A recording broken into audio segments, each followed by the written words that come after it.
எப்பொருள் யார் யார் வாய் கேட்பினும் அப்பொருள் மெய்ப்பொருள் காண்பது அறிவு. புதிய பூமி நண்பர்கள் அனைவருக்கும் வணக்கம். நான் ராஜ்பாபு. நீங்கெல்லாம் மன்னர் பரம்பரைங்க, நாங்க ரொம்ப ஏழை. எப்படிதான் இந்த ஏழைங்க இவ்வளவு பெரிய இடத்துக்கு வந்திருக்கோம்னு எங்களுக்கே தெரியல. இதுதான் இப்ப ட்ரெண்ட். நம்ம எந்த சோசியல் மீடியாவை திறந்தாலும் நாங்க ரொம்ப ஏழைங்க, இந்த குரல் தான் அதிகப்படியாக வந்துகிட்டே இருக்கும். அது என்ன மாதிரி ஏழைங்கன்றதான் பாருங்க இந்த காணொலிக்குள்ள ஒட்டுமொத்தமா பார்க்க போறோம். அதற்கு முன்பாக நண்பர்கள் யார் யார் சப்ஸ்கிரைப் பண்ணாம இருக்கீங்களோ சப்ஸ்கிரைப் செய்து புதிய பூமிக்கு ஆதரவு தருமாறு கேட்டுக்கொண்டும் இந்த காணொலியை முழுமையாக பொறுமையாக பார்க்க வேண்டும் என்று அன்புடன் கேட்டுக்கொண்டும் இந்த காணொலி கேட்டுப்போம். ரெண்டு பேரு ஒரு இடத்துல சண்டை போடுறாங்க, சும்மா ஒரு பேச்சுக்கு வச்சுப்போமே. ஏய், நான் யார் தெரியுமா? ஏரியா தாண்ட மாட்டேன். என்ன முறைகிற? ஏது ஏரியா தாண்ட மாட்டேனா? ஹே, இது ஏன் ஏரியா? ஏன் ஏரியாக்குள்ள வந்துட்டு என்னைய முறைகிறியா? நீ பாக்குறியா நான் யாருன்னு காட்டுறேன் நானு? அண்ணா சும்மா ஒரு பேச்சுக்கு சொன்னா அந்த அளவுக்கு எல்லாம் ஒர்த்து இல்ல. நீ போனா ஏரியா தாண்ட மாட்டேன்னு சொன்ன, காட்டு. ஐயோ, நான் சும்மா சொல்லிட்டேன்னு சொன்னேன். நீங்க போங்கண்ணான்ட்டு அங்க ஸ்பாட்ல அனுப்பி விட்டுட்டு வீட்டுக்கு வந்து என்னமோ இதை சொன்னிய. இப்ப சொல்லு, நேருக்கு நேரா நிக்கிறேன், இப்ப சொல்லு. இந்த மாதிரி அந்த இடத்துல பேசிருக்கணும். நானு எப்படி மிஸ் பண்ண? பேச வேண்டிய இடத்துல வந்து பேசாம வீட்டுக்கு வந்து பதில் கொடுத்து பேசுறதுதான் இப்ப லேட்டஸ்ட் ஃபேஷன். அதே மாதிரி பேச வேண்டிய இடத்துல பேசாம மேடையில வந்து சவால் விடுறதுதான் அடுத்த ஃபேஷன். ஏன்னா சும்மா நேருக்கு நேரு எதிர்க்க அப்பவே கேட்கிற கேள்விக்கு ஆதாரத்தை எடுத்து போட்டு உடைக்கிறதெல்லாம் ஓல்டு ஸ்டைலு, பூமர் ஸ்டைலு. அங்க கேட்ட கேள்விக்கு ஒரு 4-5 மணி நேரம் பொறுத்து வீட்டுக்கு வந்து அமரம் நீளமான பதில் சொல்றதுதான் லேட்டஸ்ட் ட்ரெண்ட். அதே மாதிரி அங்க கேட்ட கேள்விக்கு பாருங்க மேடையில சவால் விடுறதுதான் அடுத்த ட்ரெண்ட். அப்படி சவால் விடும்போது கூட குத்தி காட்டணும். இளவரசன் யாருங்க? உதயநிதி அவர்கள் நமக்கு எலெக்ஷனை பத்தி கிளாஸ் எடுக்கிறாரா முன்னாடி உட்கார்ந்துகிட்டு. யாரு? திரு மு.க. ஸ்டாலினுடைய மகன் இளவரசர் திரு உதயநிதி அவர்கள். அந்த இளவரசருக்கு பட்டாபிஷேகம் முன்னாடி என்ன பண்ணாங்க? துணை முதல்வராக்குனாங்க. இப்ப எதிர்கட்சி தலைவர் ஆக்கிட்டாங்க. நமக்கு ரொம்ப நல்லது. நான் வேற நினைச்சேன் யாராவது சீனியர் எல்லாம் போடுவாங்க, யாராவது ஒரு நல்ல அண்ணங்கள்லாம் சீனியர் நிறைய பேர் இருக்காங்க அங்க, நம்ம தங்கம் தென்னரசன் மாதிரி அந்த மாதிரி அனுபவசாலிகள் எல்லாம் போட்டு நம்மள உண்டு இல்லைன்னு கொஸ்டின் கேட்க போறாங்க. சரி, நம்மளும் ரெடி ஆயிடும் நினைச்சேன்.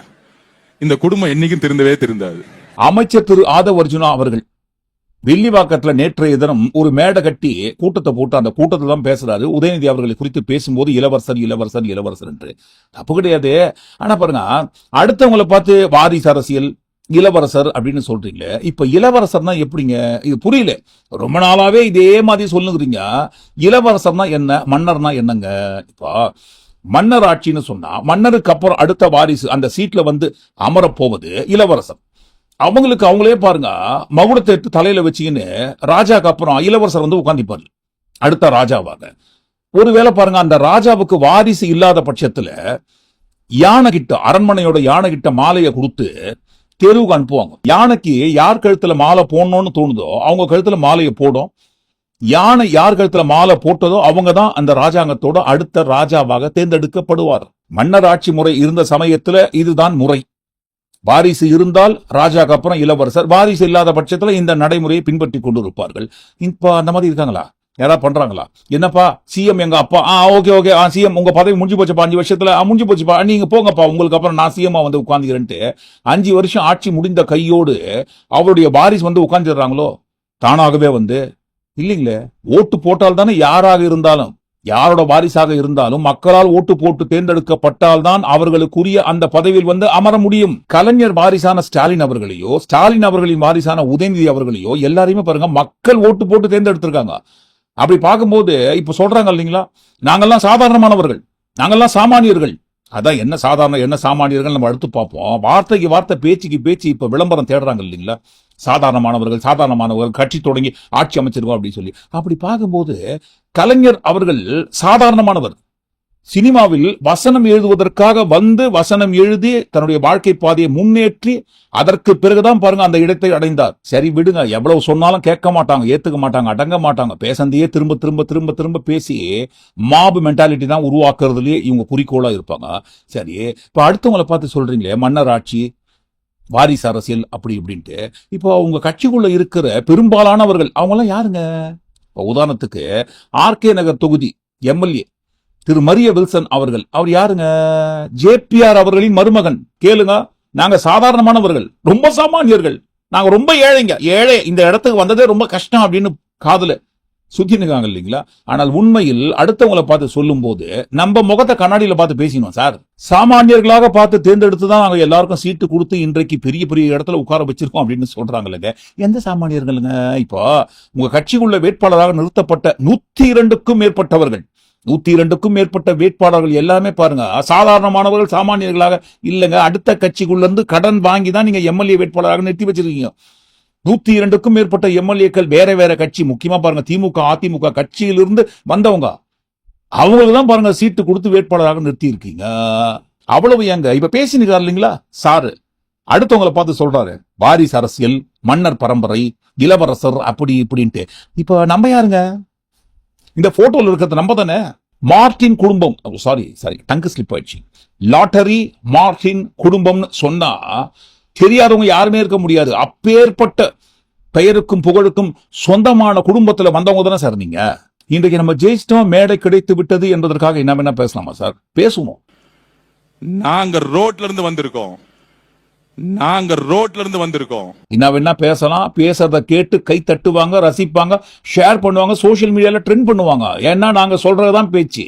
பேசி அங்க தப்பு கிடையாது. ஆனா பேச்சு வார்த்தைக்கு வார்த்தை, தயவு செய்து சாதாரணமான குடும்பத்திலிருந்து வந்தவர்கள், சாமானியர்கள், நாங்க ரோட்ல இருந்து வந்தோம் அப்படிலாம் சொல்லவே சொல்லாதீங்க.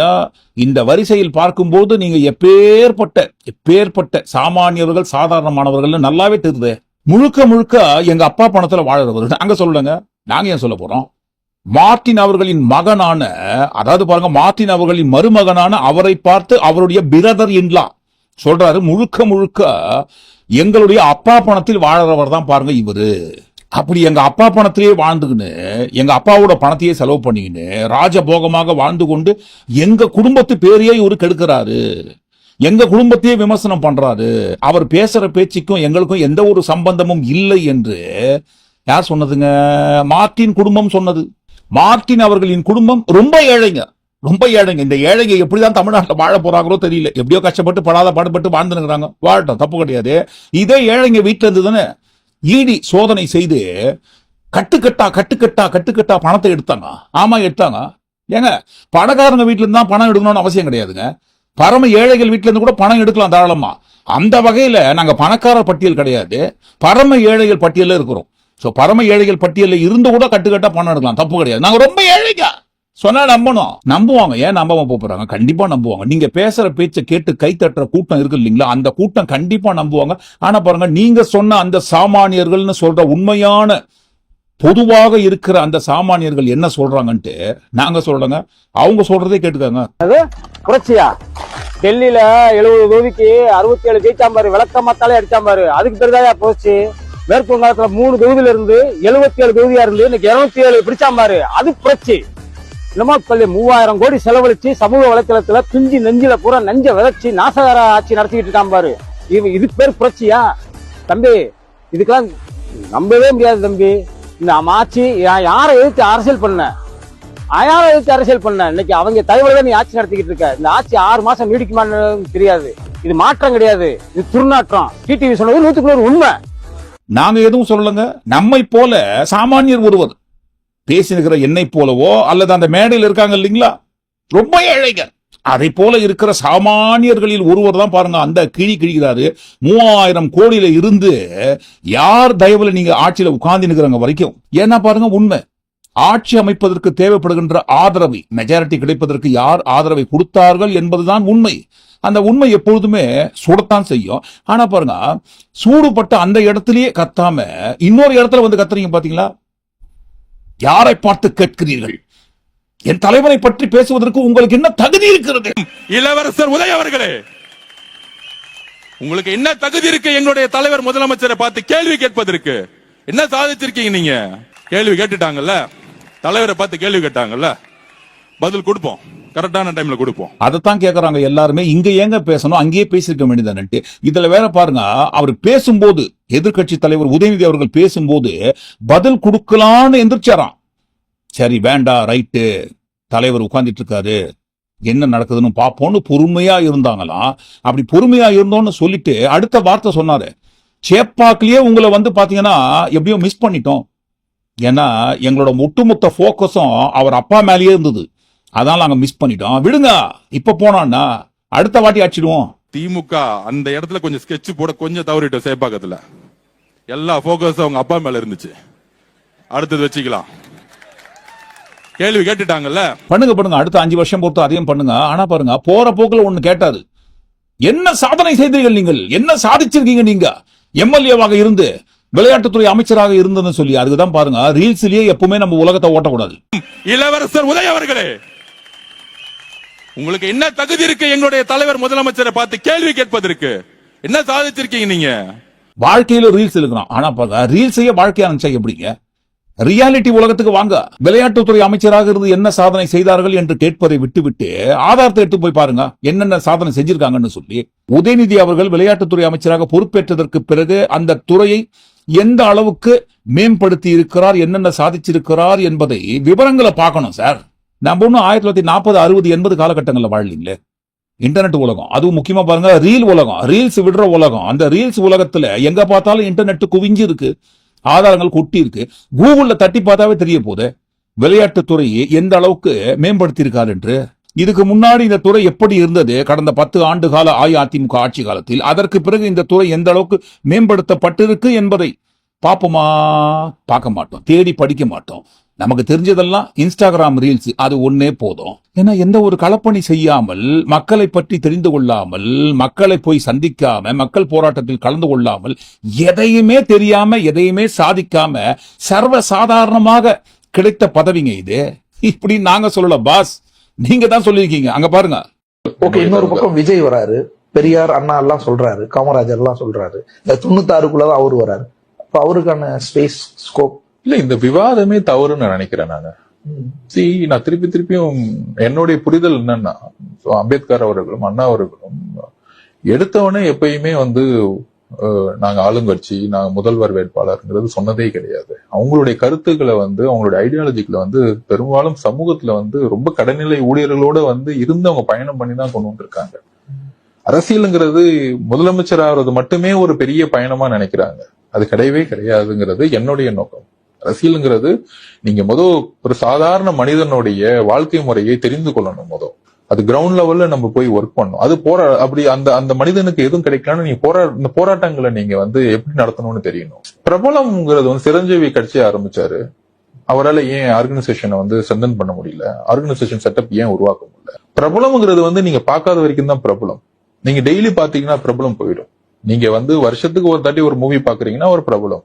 நீங்க ஃபீல்ட்ல பிரபலம் ஆயிட்டீங்கன்னா டெய்லி ஃபீல்டுக்கு வரணும், சுற்றுப்பயணம் பண்ணணும் அப்படின்னு மக்கள் உங்களை பார்க்க ஆரம்பிச்சிட்டாங்கன்னா அதுக்கப்புறம் உங்களுக்கு பிரபலம் போய் உங்களுக்கு சிந்தனைகள் தான் வரும்.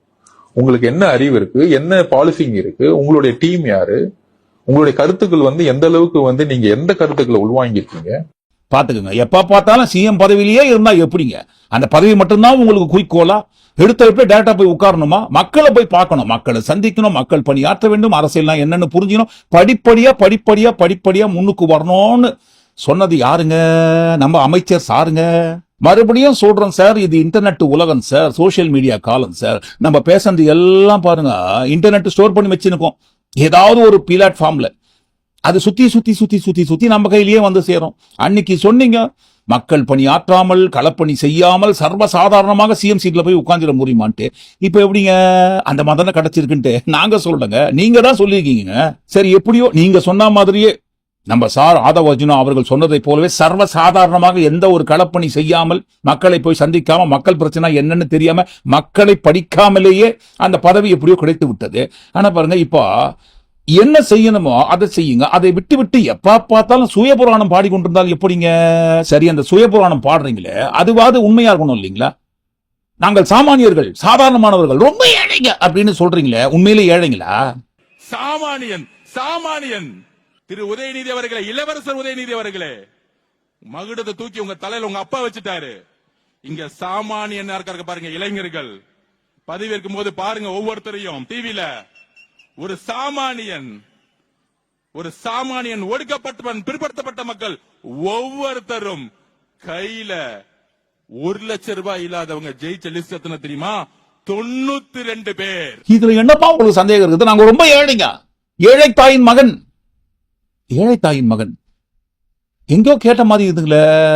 இனிமே அடிக்கடி கேட்போம், தமிழ்நாட்டிலேயே அடிக்கடிக்கு கேட்போம். இதோ கேட்டுக்கிறோமே. கண்ணியத்துக்குரிய காவல்துறை வண்டிக்கு முன்னாடி வருது, பெட்ரோல்ன்றாங்க, வணக்க வைக்கிறாங்க, எல்லாரும் கும்பிடுறாங்க, சந்தோஷமா இருக்கு. சரி, சட்டமன்ற உறுப்பினர் ஆயிட்டோம். அந்த அரங்கத்துக்குள்ளார போறேன், அந்த இருக்கையில எழுதிருக்குங்க, மாண்புமிகு அமைச்சர் இந்த ஏழையின் பெயர் எழுதப்பட்டிருந்தது. ஒரே ஒரு தொலைபேசி அழைப்புல அடுத்த மாசம் அம்மா வீட்டுக்கு வாடகை கட்ட என்ன பண்ணலாம்னு யோசிச்சு என்ன அமைச்சராக்கிய பெருமை என்னுடைய தலைவருக்கு மட்டும்தாங்க சேரும், வேற யாருக்குமே சேராது. ஒரு சில படங்கள்லாம் நம்ம பார்த்திருப்போம். மக்களிடம் அனுதாபம் தேடுவதற்காக, ஒரு பரிதாபத்தை ஏற்படுத்துவதற்காக அவங்களே பாருங்க அவங்க கட்சி ஆட்களை வைத்து செட்டப் பண்ணி ஒரு சூழ்நிலையை உருவாக்கிடுவாங்க. என்னப்பா இது, எதிர்கட்சி சேர்ந்தவங்க இந்த மாதிரி அநியாயம் பண்றாங்களே, வெற்றி வாய்ப்பு இந்த கட்சிக்கு தான் இருக்குன்னு தெரிந்து கொண்டு இந்த மாதிரி அராஜக செயல்ல ஈடுபடுறாங்கன்ட்டு அவங்களே பாருங்க செட்டப் பண்ணதை எதிர்கட்சி பக்கம் திருப்புவாங்க. கிட்டத்தட்ட அதே மாதிரி தான் பாட்டில எடுத்து வீசினே இருந்தாங்களாம், அப்படியே நின்று இருந்தாங்களாம் எல்லாரும். அந்த மாதிரி தான் பேசியிருக்காரு மேடையில. கொடிய திமுகவின் ஏவலின் காரணமாக சோடா பாட்டலை எடுத்து அடித்து மண்டை உடைத்த போதும் எங்களுக்காக வில்லிவாக்கத்தில் நின்ற சிங்க பெண்களே, உங்களை தலைவணங்குறமா, உங்க வெற்றி இந்த வெற்றி. பல ஆண்டுகளாக இருக்கிற திமுக அதிமுக கட்சியே தோற்றுவிடும் போதுங்க இவங்க பேசுற பேச்சுக்கு. சர்ற மாதிரியா வரிசையா சர்ரு சர்ரு சர்ரு சர்னு பாட்டில கண்டினியூ வீசிந்தா மாதிரியும். அதுவும் பாருங்க திமுக கட்சி இவங்க மேடையில பேசிட்டு இருக்கும் போது பெண்களை நோக்கி வரிசையா திமுக கட்சி பாட்டில சர்ற மாதிரியா வீசி கொண்டிருந்ததை போல அப்படி வீசுற பாட்டில எதிர் நோக்கி அப்படியே நின்னுந்தாங்கன்ட்டு என்ன பில்டப்புங்க. ஆனால் கையில வச்சிருந்த அந்த பாட்டில் பீஸுக்கு பின்னாடி இருக்கிற உண்மை என்னங்க, அவங்க கூட்டம் போட்டு மேடை கட்டி பேசியிருந்த அந்த இடத்துக்கு எதிர்க்க ஏதோ ஒரு லாட்ஜில 2 பேர் தங்கி இருக்காங்க. அவங்க 2 பேருக்குள்ள சண்டை வந்து அவங்க கையில இருக்கிற பாட்டில் எடுத்து வீசியிருக்காங்க. அவங்க கூட்டத்துல வந்து அந்த பாட்டில் விழுந்திருக்கு. அந்த விழுந்த பாட்டில எடுத்து வச்சிருந்தா அந்த அளவுக்கு அரசியல் பண்ணாங்க, அந்த பொங்குனாங்க, அந்த கத்துனாங்க. சரி, அப்பதான் அந்த மாதிரி பண்ணாங்கன்னு பார்த்தா அதை விட அப்கிரேட் பண்ணி என்ன மாதிரி கட்டுக்கதையை கட்டுறாருங்க. தொடர்ந்து பாட்டில் வீசி கொண்டிருந்தார்கள், ஆனால் அசராமல் நின்று கொண்டிருந்தார்கள். அன்றைக்கே இது குறித்து நம்ம ஒரு வீடியோ பதிவு பண்ணியிருந்தோம் ஆதாரபூர்வமாக. அங்கு நடந்த சம்பவத்திற்கு பின்னணியில் இருக்கும் உண்மை இதுதான். ஆனா பாருங்க, இவங்க பேசுற பேச்செல்லாம், அதுவும் திமுகவுக்கு எதிராக இவங்க வீசும் கணைகள் அனைத்தையும் ரொம்ப சர்வசாதாரணமாக திமுக கட்சி எடுத்துக்கொண்டார்கள். சரி, ஓட்டு வாங்கறதுக்காக தான் அன்றைக்கு அந்த மாதிரி அநியாய அபாண்ட அரசியல் அடுத்தவங்க மேல பழிய தூக்கி போட்டு பண்ணாங்கன்னு பார்த்தா மறுபடியும் பாருங்க அதை விட இன்னும் அதிகமா பேசுறாங்க. மாண்புமிகு அமைச்சர் இந்த ஏழையின் பெயர் எழுதப்பட்டிருந்ததுங்க. இந்த மாதிரி அவர் சொன்ன உடனே கை தட்டுறாங்க பாத்தீங்களா? அந்த கைத்தற்ற கூட்டத்தை வைத்துதான் பாருங்க ஓட்டு வாங்கி இன்றைக்கு இவ்வளவு தூரம் வந்துட்டாங்க. தப்பு கிடையாது, வந்துட்டு போட்டோம். ஆனா உண்மை என்னங்க, ஏன்பா உண்மையை நானே சொல்லியிருக்கேன், நீங்க ஏன்பா சிபிஐ FBI எல்லாம் வச்சு தோன்றீங்க? நான் தேர்தலில் நிற்கும் போது வேட்புமனு தாக்கல் செய்யற சமயத்துல என்னுடைய சொத்து விவரங்களை குறித்த பிரமாண பத்திரம் தாக்கல் பண்ண அதிலேயே டீடைல்டா கொடுத்திருக்கேனே. நான் எப்பேற்பட்ட ஏழை என்று. 2 கோடிக்கு மேல சொத்து மதிப்பு, ஆண்டு வருமானம் 23 லட்சம். ஒரு வருஷத்துக்கு வருமானம் 23 லட்சம். ஐடியும் கட்டியிருக்காரு. மதுராந்தகத்துல 1200 ஸ்கொயர் ஃபீட்ல இடம் வாங்கியிருக்காரு. ரொம்ப ஏழைங்க. 50 சவரன், வெறும் 50 சவரன் நகை, தங்கம், கோல்டு, 50 சவரன் கோல்டு, 2 கிலோ வெள்ளி. ஐயோ, ரொம்ப ஏழைங்க. ஆமா, ரொம்ப ஏழைங்க. ஏழை ஓட்டுறதுக்காக ஒரு கார் வாங்கியிருக்கோம், அவ்வளவுதான், வேற எதுவும் கிடையாது. அப்புறம் சொல்ல மாட்டேன், யூடியூப் சேனல் வச்சிருந்தார் இல்லைங்களா, ரொம்ப ஏழை. அவர் அந்த சமயத்திலேயே பாருங்க, அவருடைய யூடியூப் சேனல்லையே விருகம்பாக்கத்துல சொந்த வீடு வாங்கி விட்டேன் நண்பர்களேன்ட்டு நாங்க சொல்ல, அவர் தான் வீடியோ பதிவு பண்ணாரு. சென்னையில வீடு, சென்னை விருகம்பாக்கத்துல சொந்த வீடு வாங்குற அளவுக்கு இப்பேற்பட்ட ஏழைகள் தேர்ந்தெடுத்திருக்காங்கன்னு சொல்லும் போது இந்த அளவு கூட பெருமை பேசலாம் எப்படிங்க? மாண்புமிகு அமைச்சர் இந்த ஏழையின் பெயர் எழுதப்பட்டிருந்ததுங்க. இதையெல்லாம் யார் அந்த மேடையில பேசினுக்காங்களோ, அடுத்த மாதம் என்னுடைய தாயார் வீட்டிற்கு வாடகை கொடுப்பதற்கு கூட பணம் இல்லாத நிலையில் இருந்த என்னுடைய பெயரை அமைச்சராக அந்த மேடையில் அறிவிக்கும் போது புல்லரிக்குதுப்பா அப்படின்னு சொல்ற அவரே தான் பாருங்க பிரமாண பத்திரம் தாக்கல் பண்ணியிருக்காரு. 2 கோடி சொத்து, 23 லட்சம் ஆண்டு வருமானம், 50 சவரன் நகை, 2 கிலோ வெள்ளி, மதுராந்தகத்துல 1800 ஸ்கொயர் ஃபீட், விருகம்பாக்கத்துல சொந்த வீடு, ஓட்டுறதுக்கு சொந்த காரு. ஆனா பாருங்க, வாடகை கொடுக்கறதுக்கு கூட காசு இல்லைன்றாரு. அப்படி வாடகை கொடுப்பதற்கு கூட காசே இல்லாத ஒருவருக்கு கடன் இருக்குமே, எக்கச்சக்கமா கடன் வாங்கியிருப்பாரு. ரொம்ப ஏழைகளாச்சே, கண்டிப்பா கடன் வாங்கியிருப்பாங்க. ஆனா பாருங்க, வாங்கல, கடன் நில்லு. இப்ப புரியுதுங்களா? தேர்தலுக்கு முன்பாக கூட இப்படித்தான் சோசியல் மீடியா மூலமா மாப் மென்டாலிட்டியை உருவாக்கி இருக்காங்க. நாங்கெல்லாம் ரொம்ப ஏழைங்க, சாதாரணமானவர்கள், சாமானியமானவர்கள். அப்படி இருக்கிற எங்களை பார்த்து தேடி தேடி தேடி தேடி தான் சீட்டு கொடுத்திருக்காங்கன்ட்டு சொன்னதையே திரும்ப திரும்ப திரும்ப திரும்ப சொல்லி ஒரு சைக்காலஜிக்கலா போயிட்டு பாண்ட் ஆயிருக்காங்க. அவ்வளவு ஏங்க, ராஜ்மோகன் அவர்கள் யூடியூப் சேனல்லையே வாச்சாத்தி கொடுமையை குறித்து பேசியிருந்தாரு. எந்த வாச்சாத்தி கொடுமையை குறித்து யூடியூப் சேனல்ல பேசியிருந்தாரோ அந்த வாச்சாத்தி கொடுமையை இழைத்தவர்கள் யாரோ அவர்கள் கூட தான் பாருங்க இன்றைக்கு கைகோர்த்து நாங்கெல்லாம் ரொம்ப சாதாரணமானவர்கள், ரொம்ப ஏழைங்கன்னு சொல்லுகிறாங்க. இதுக்கே எப்படின்னா மதத்துக்கெல்லாம் எப்படி தந்தானத்தானா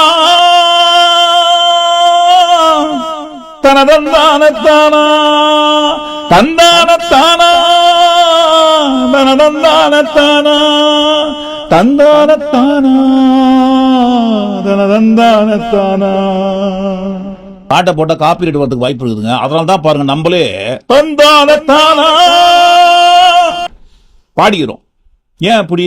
ஏன்னா பாருங்க அந்த வீடியோல இருக்கிறது செருப்பு வாங்கறது கூட வழி இல்லாதவர் கேவி குப்பம் தாவேகா எம்எல்ஏ தென்றல்குமார் அவர்கள் ரொம்ப கஷ்டத்துல இருக்காரு. அதை எக்ஸ்போஸ் பண்ணும் விதமாகத்தான் பாருங்க நியூஸ் சேனல் எல்லாம் அவர் காலில் செருப்பு கூட போடாம நடந்து வரும்போது அந்த மாதிரி ஒரு பேக்ரவுண்ட் மாமன்னர் படத்துல வடிவேல் அவர்கள் பாடிய அந்த பேக்ரவுண்ட். ஆனால் அந்த பேக்ரவுண்ட் கொடுக்கறது இருக்கட்டும், இவருடைய பேக்ரவுண்ட் எடுத்து பார்த்தா யாரும் தோண்ட வேண்டாங்க. சிபிஐ மறுபடியும் சொல்றேன், FBI வச்சு தோண்ட வேண்டிய அவசியமே இல்ல. அவங்களே பாருங்க வேட்புமனு தாக்கல் செய்யும் போது எங்க கிட்ட என்னென்ன இருக்குன்ட்டு பிரமாண பத்திரம் தாக்கல் பண்ணிக்காங்களே. அவருடைய சொத்து மதிப்பே 2,80,00,000. நாங்க சொல்ல அவரே கொடுத்திருக்காரு, என்னுடைய சொத்து மதிப்பு 2,80,00,000. ஆனால் இப்போதைய அது சந்தை மதிப்போட விலை 10 கோடி ரூபாய்க்கு மேல இருக்கும். ஆனா சாதாரணமானவர்கள் நாங்க ரொம்ப ஏழைங்க சொன்னா கேட்டுக்கணும். 126 சவரன் நகை, 10 கிலோ வெள்ளி, ஓட்டுறதுக்கு கார் இருக்குது, நடந்து வராரு. சாமானியர்கள், சாதாரணமானவர்கள் நடந்து வராம என்ன பண்ண முடியும்? கார் இருக்குது, சொந்த கார் இருக்குது, இருக்கட்டும் ஒரு ஓரமா. அப்புறம் பேங்க்ல டெபாசிட் இருக்குது, வச்சுருக்கிறோம் லட்சக்கணக்கில். என்ன பண்ண போறீங்க?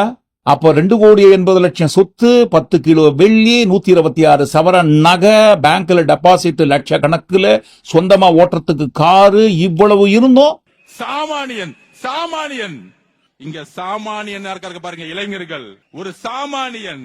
நியாயமா பார்த்தா ஊடக தர்மம்னு சொல்லுவாங்க இல்லைங்களா? அந்த ஊடக தர்மத்தோடு இல்லைங்க, அவர் சாதாரணமானவர்னு சொல்றாங்க, நாங்க நியூஸ்ல போடுறோம். ஆனால் நம்மெல்லாம் நினைக்கிற மாதிரி அவர்கள் சாமானியர்கள் கிடையாது, சாதாரணமானவர்கள் கிடையாது. அவர்களுடைய சொத்து விவரங்களை அவங்களே பாருங்க தேர்தல் நிற்கும் போதே சொல்லியிருக்காங்க. அவங்க சும்மா ஒரு விளம்பரத்துக்காக சொல்றாங்க நாங்களும் போடுறோம் அப்படின்ட்டு உண்மையாவது உடைக்கணும் இல்லைங்களா? எடுத்து போடணும் இல்லைங்களா? போட மாட்டாங்களே. பேக்ரவுண்ட் கொடுத்து தந்தானத்தானா அதோடு நிறுத்திடுவாங்க. ஏன் அப்படி? ஜெயிச்சாச்சு இல்லைங்களா? அவர்களுக்கு ஒரு அமைச்சர் பதவி கொடுத்துட்டாங்க. அந்த எந்த துறையை உங்களுக்கு ஒதுக்குறாங்களோ அந்த துறையை எப்படி திமுக அதிமுக ஆட்சி காலத்தில் மேம்படுத்தியதை விட நம்ம எப்படி அடுத்த கட்ட லெவலுக்கு கொண்டு போகலான்ற சிந்தனையை செய்யுங்க. அதை விட்டு எப்பவுமே சுயபுராணம் பாடினுக்காதீங்க.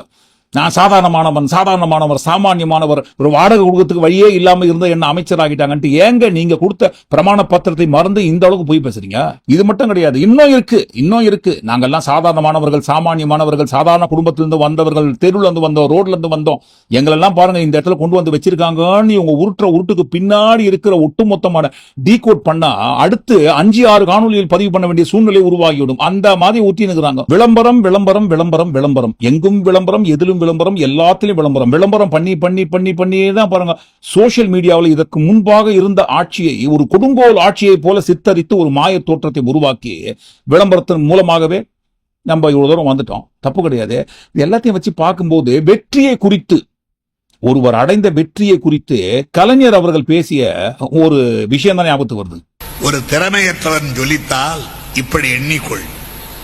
அதாவது ஒரு திறமையற்றவருக்கு பேரும் புகழ் வரும்போது அதை பற்றி நீ வருத்தப்படாம இப்படி எண்ணிக்கொள். எப்படியா? அடிக்கிற காற்றில் பறவையும் பறக்கும், பேப்பரும் பறக்கும். காற்று நின்றால்தான் தெரியும் பறவை எது, பேப்பர் எது என்று. அவ்வளவு அழகான கற்பனை. அதாவது கலைஞர் அவர்கள் என்ன சொல்றாருன்னா போக போக தெரியும்னு சொல்றாரு. நீங்க என்ன நினைக்கிறீங்க? ஒட்டுமொத்தமா எல்லாத்தையும் கூட்டி கழிச்சு இந்த காணொலிக்குள்ள வந்த எல்லா பரம ஏழைகளை குறித்து நீங்க உண்மையிலேயே என்ன நினைக்கிறீங்கன்னு கண்டிப்பா உங்க கருத்துல தவறாம பதிவு பண்ணுங்க. மீண்டும் நாளை காணொலியில் நாம் சந்திப்போம். நன்றி, வணக்கம்.